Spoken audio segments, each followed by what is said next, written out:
Kind of. It's kind of related, but not really. Not really. Yeah. Well, welcome to Sunday Nights. My name's Grant, and with me tonight I have John Morrison, and we are going to be tackling the question... Should you obey authorities when you don't agree with them? That's easy. Of course you shouldn't. What? Right? What? Of course you shouldn't. Yes. Actually, it's a trick question. So think about this. Since authorities have existed, there's been rules and regulations that people have disagreed with. Think about driving the speed limit. I don't know about you, but for me, that's pretty difficult. What about paying all your taxes? What about right now wearing your face mask in public? Some people disagree with that. Some people agree with it. So should you obey authorities even when you disagree with them? That's the question. Okay, what do you mean by authorities, though, when you say authorities? Yeah, well, that's the first thing we've got to define. So Christians believe that God created the heaven and the earth and all that's in them. So ultimately, all authority rests with God. That is the case and will always be the case. However, God has chosen to use human agents as authoritative heads. And generally speaking, under God, there's two types of authority. There's the church and the state, we could say. Okay, so we're basically saying there's two authorities, either the church or the state, although that's kind of, those days are kind of gone, the whole church and state thing, but we're looking back and we're seeing the two, either church or state. Yeah. Okay, that's helpful. Yeah. I think when we're talking about this question, what's behind this question, should you obey authorities, we're really talking about the government. We're talking about the people and the systems that are in place to uphold and create order and the laws that help us. Which is a good thing. Well, it is a good thing. We Yes. need it. Yes. Imagine the world without order. Imagine the world without laws. It would look very different than it does today. Mm-hmm. And remember, the state's mission is to protect the sanctity of life. And this means that those rules and regulations that are put in place are there for the greater good, for all of humans. Yeah. So not everyone's the same, and we've got to understand this. And I mean, I use the example of face masks. It's trending right now all over the place. Mm-hmm. You'll read lots of stories about face masks. Some people don't want to put them on. Mm-hmm. Some people say breathing in your own carbon dioxide is exceptionally bad for you. Other people, they want everyone to wear a mask no matter where they are, even if they're in the car on their own. And so sometimes people reject the laws that are put in place, sometimes to protect them. We've seen in our own government lately, we've had these new regulations implemented around COVID-19. And did you know, for example, that you could actually be arrested now for not wearing your face mask in public? It's not a criminal offense, but it's mandatory. And the government has the power to use force in order to make you wear your face mask in public. It means all citizens, irrespective of their religious beliefs, are called to obey the state or suffer punishment. In fact, Paul in Romans 13, verse 1-2, he says it like this: everyone must submit to governing authorities, for all authority comes from God. And those in positions of authority have been placed there by God.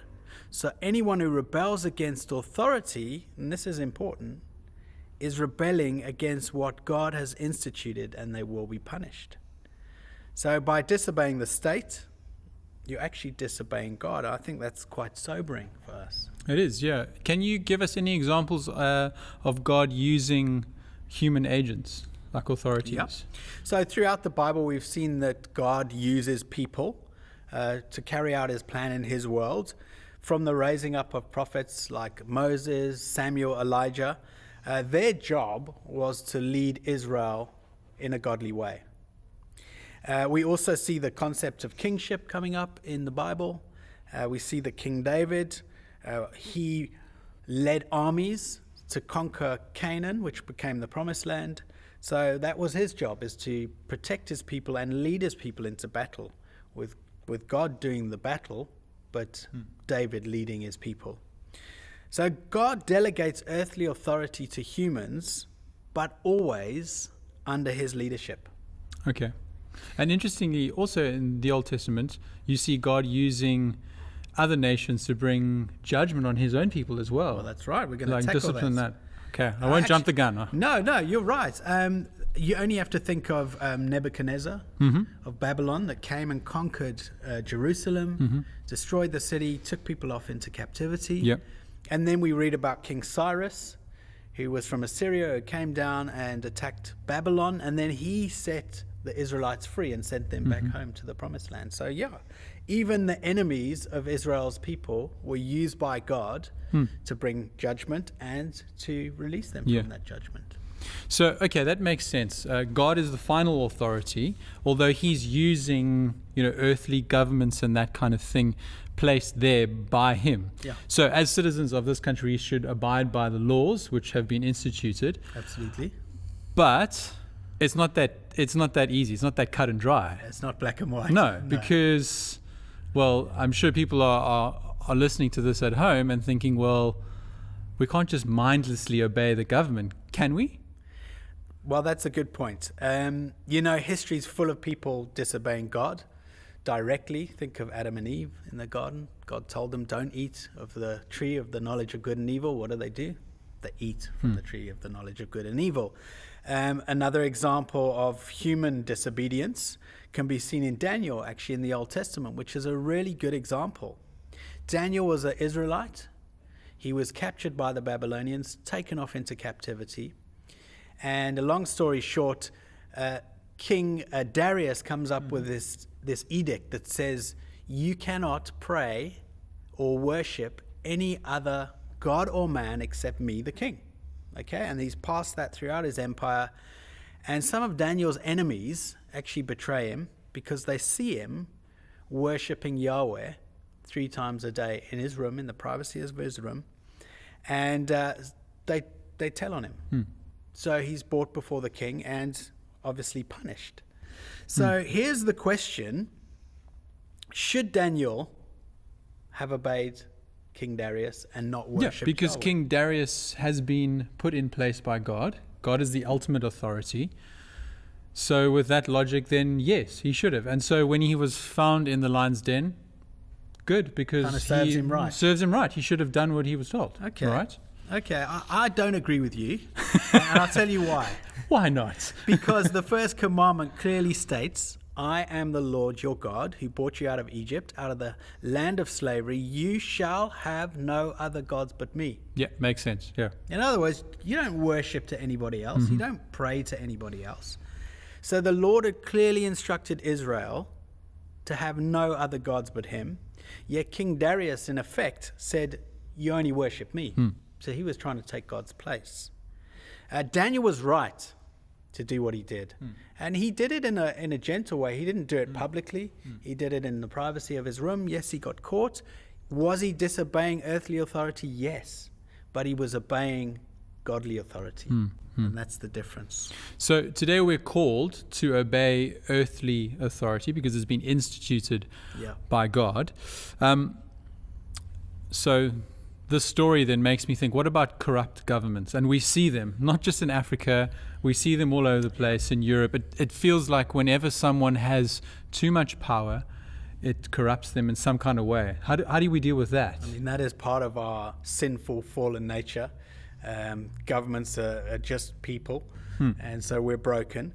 But the Bible's clear that God ordains and institutes all earthly authority. So as Christians, we are called to be obedient to that authority unless, here's a little if clause, unless it clearly and directly goes against what God has already said in the Bible. In the New Testament, we see an example of some of the early disciples disobeying Israelite rulers. You may know the story from Acts 4, verse 5 to 22. There's these Jewish elders and teachers of the law. They were effectively the government of that day. They had murdered an innocent man, Jesus, on the cross. So they were corrupt. And they command Peter and John to stop preaching Christ to the people of Jerusalem. This is after Jesus has been on the cross and ascended. And they're preaching to the people of Jerusalem. And these guys say, hey, hang on a minute, you can't do that. This is how they respond to the teachers of the law and the Pharisees. Peter says this, judge for yourselves whether it's right in God's sight to obey you rather than God. For we cannot help speaking about what we've seen and heard. You know, Jesus himself had instituted to his followers to go and make disciples of all nations. Yeah, Great Commission, yeah. The Great Commission. And, you know, teaching them to obey everything he had commanded. His own disciples, they were then to go and teach that to others. So, I mean, there's a situation. And where what the authorities are saying is in direct opposition to what Jesus, God is saying. So who do they listen to? Well, they listen to God. Yeah, they listen to God. You see, the whole concept of government and laws is there to promote peace and justice. God never gives the state permission to do wrong or to be unjust. And no earthly authority may forbid what God commands or command what God forbids. I'll say that again. No earthly authority may lawfully forbid what God commands or command what God forbids. And as Christians, that is the overarching principle when it comes to submitting and obeying authority. And so the ball is in our court in some ways to know what God commands. Well, and what he doesn't command and what he forbids. Yeah, absolutely. We should fear God. You know the story perhaps of the, well, I know you do because you reminded me about it the other day. In Exodus, the Pharaoh commands the Egyptian midwives to kill male Hebrew babies, just the males, because they were getting too populated. But they don't do it. And the reason they don't do it is, it says in Exodus, because they feared God more than they feared Pharaoh. And that's actually how we should be. We should fear God more than the government. It was against God's law to take a life. Exactly. And Paul actually says it like this. He says, don't live in fear of the state. How, Paul? Well, do what's right. Romans 13, verse 3 to 5. For rulers hold no terror for those who do right, but for those who do wrong. Do you want to be free from fear of the one in authority? Then do what is right, and he will commend you. For he is God's servant to do you good. But if you do wrong, be afraid, for he does not bear the sword for nothing. Yeah, I guess it's like you're scared you're going to get a speeding fine. Well, don't be scared. Just stay within the speed limit. Exactly. Which is harder than it sounds. No, of course. Yeah. Particularly if you ride a motorbike, of course. Yeah, a really powerful one. You know, there's some obvious examples when it is right to disobey authorities. And, you know, we've got to be careful. We've got to think about these things. But if you're instructed, for example, to engage in false worship, like the example of Daniel, well, you just don't do it. Simple as that. Yeah. If you're instructed to stop praying to God, I don't quite know how someone would know whether that's difficult to know, yeah. And we're not Jewish anymore. We don't stand there with our hands in the sky. But we're not to do that. Yeah. Why? Because God's commanded us, pray to me on all occasions. Yeah. If you're instructed to stop sharing the gospel, like in Acts, well, I'm sorry, that goes against what God has commanded us to do. And then also if you're prevented from showing love to your fellow man, I think then we've got to say, well, why? Why should we do that? Yeah. And that is happening around the world as well. It's probably helpful to just take stock of that kind of persecution on Christians is happening around the world. Definitely. I don't think it's happening here in South Africa at this moment in time as much as it is happening in China or Korea or where people are forbidden to even talk the name of Jesus. Yep. I mean, another example is like in the midst of this pandemic, we become paralyzed by fear. We don't want to go out. We don't want to help people. But if your neighbor is in need, Jesus says, help them. Yeah. So there's tension. There's a lot of tension. Yeah. You know, God has placed civil authorities over us for the good of us. And as long as it doesn't contradict him, then we need to obey, even if we disagree with some petty law or some regulation. And I know there's some contentious issues out there right now. Yeah, and No democracy is perfect, but we're fortunate that we live in a country where we can have rights, freedom of religion, and where we can go through the proper channels. If we do feel like there's some kind of limitation being put on those rights, which is a good thing. Yeah, and one great example of that is actually for SA. Yes. They're a group that uses the right democratic channels to promote the freedom of religion in South Africa. And so if we disagree with government, especially around religion, we can use this organization to petition Parliament. That is a great right that we enjoy living in a democratic country. And I mean, right now with COVID-19, there's some complex rules and regulations. There's a lot of debate on these things. One example is in the first few weeks of lockdown, Christians had to navigate between the Bible's command to not give up meeting together, Hebrews 10:24-25, and the strong theme of preserving life in the Bible. Yes. So there was a tension going on. I think most people can see the wisdom in stopping meeting, even if it's for a period of time, in order to save lives. I think there is wisdom in that. Yes. But there is a place, if you don't agree with that, to voice your concerns. Yes. There's channels that you can use. There's a time where you might want to protest. As long as it's legal and as long as it's peaceful, I think it works within the guidelines of the Bible. And in fact, that's a lot of the 50-person limits on a Sunday gathering came from those channels. Exactly. Organizations like 4SA lobbying the government and saying, actually, religious gatherings are really important and we need to be able to gather. I think we saw that in Cyril Ramaphosa's one speech, where he actually commended the religious institutions for the work that they've done in counseling and feeding and all the rest of it. You see, as Christians, we need to find out for ourselves what the Bible models about civil obedience.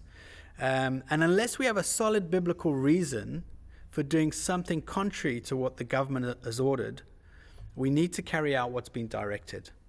As I say, even if we don't agree with the reasoning or the logic, I think of this. Jesus is the Lord of heaven and earth. Okay, he's far superior in his power than any other power, any earthly power. Yet in Luke 23, verse 34, as he's being hung on the cross, what does he breathe? He breathes down, Father, forgive them, for they know not what they do. So we do have to acknowledge governments aren't perfect, like you said. Their rules and their regulations aren't always helpful.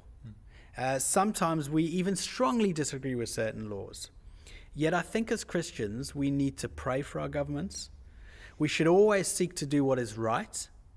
And if we don't agree, then we need to use the correct channels to voice our disagreement. So should you obey authorities even when you disagree with them? Well, yes, unless they command you to do something God clearly tells you not to do, or prevent you from doing something the Bible clearly states you should do. So those are the so it's not a yes or no answer, it's yes and. The Gospel Coalition's actually got some great articles on this topic. I was going to ask, any other kind of readings, other Christians possibly that have gone through this kind of thing? So R.C. Sproul has got some really helpful things on the Legionnaire Ministries. Okay. You can find that on the website. We'll actually put a link. Great. The book of Romans, I think, is a fantastic place to start. Like, read Romans, because this is exactly what Paul is addressing in the book. I think God's word in its entirety is so helpful when you're thinking through obedience and submission to authorities. I want to say God doesn't call us to be robots or slaves. We are to engage our intellect. We're to allow Scripture to correct our thinking. And I want to say, if there's someone out there that's struggling with being obedient in certain areas, well, join the rest of us. But also, you might want to consider speaking to somebody that's very godly, that's actually lived a bit longer, been a Christian for a bit longer. Ask them for their wisdom, and maybe just getting a different perspective is all it would take to recognize our part in being obedient to rules and regulations. I thought this one quote with Bonhoeffer is really helpful. says this: faith is only real when there's obedience, never without it. And faith only becomes faith in the act of obedience. So faith only becomes faith in the act of obedience. That's from Dietrich Bonhoeffer. That's another great guy to read. Indeed, He yeah. went through some hectic stuff. Yeah. Thank you, John. I was going to ask you another question, but I won't, because that'll take us way over the time, which we already have smashed completely. Thanks for joining with us. This is Sunday night. John Morrison and Grant Gibson, and we'll see you next week. Hi there, we're St. Peter's Fishhook, and we hope that you found this audio and video helpful and stimulating. If you did, please could you share it with someone you know would also be interested in this topic. And if you have any questions, please feel free to contact us via our website or our email or WhatsApp details. To find out more about why we're making this video and what our church is about, check out the video on my right. And if you're interested in learning more about the answers Jesus claims to have about the big questions of life, you should definitely check out our life series. Click the video on my left to find out more.